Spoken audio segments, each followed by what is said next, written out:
पहली संतान क्या है? पहली संतान का नाम है ऋणानुबंध। ये ऋणानुबंध क्या है? 4 प्रकार के पुत्र हैं संसार में। पहला पुत्र का नाम है ऋणानुबंध। अब ये ऋणानुबंध क्या है, इसको समझना है।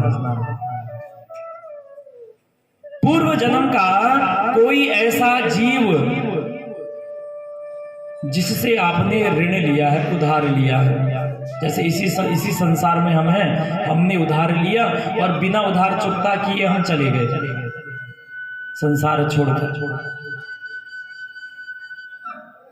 या उसके किसी न किसी प्रकार से हमने धन नष्ट कर दिया है। उनके घर में जाके चोरी कर दी, डकैती डाल दी, चोरी कर दी, धन नष्ट कर दिया उनका, या उनसे ऋण ले लिया और इस संसार को छोड़कर चले गए।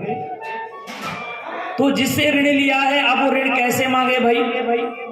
क्योंकि आप तो है नहीं उस स्थान पर, तो वो दूसरे जन्म में आपके घर में आपका सगा संबंधी, आपका पुत्र बनकर जन्म लेता है। और जब तक उसका हिसाब पूरा नहीं हो जाता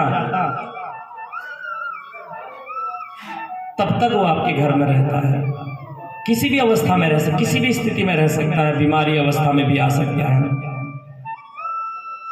और उसका बीमारी में इतना धन वो खर्च आपका करा देगा जब तक उसका हिसाब पूरा न हो जाए। इसे कहते हैं ऋणानुबंध। अब दूसरा पुत्र क्या है? दूसरे पुत्र का नाम है शत्रुपुत्र। आपके भी आसपास, आपके भी परिवार में इन चारों पुत्रों का वर्णन बता रहा हूं। कहीं ना कहीं तो दिमाग में कोई ना कोई व्यक्ति होता ही होता है हर परिवार में। जब कोई मां के गर्भ से बच्चा पैदा होता है, वो बीमार पैदा होता है, तो उसने कौन से भले और बुरे कर्म किए भाई संसार में? वो तो पूर्व जन्म के कर्मों के अनुसार भोग रहा है ना। तो वो अपना ऋण जब तक उसका उधार वो मांग नहीं लेता है, वो बीमारी के माध्यम से वो अपने पिता से पैसा खर्च करवा देता है। दूसरा पुत्र होता है शत्रुपुत्र। शत्रुपुत्र का क्या मतलब है? शत्रुपुत्र का मतलब है पूर्व जन्म का कोई आपका दुश्मन आपसे बदला लेने के लिए आपके घर में संतान बनकर आता है।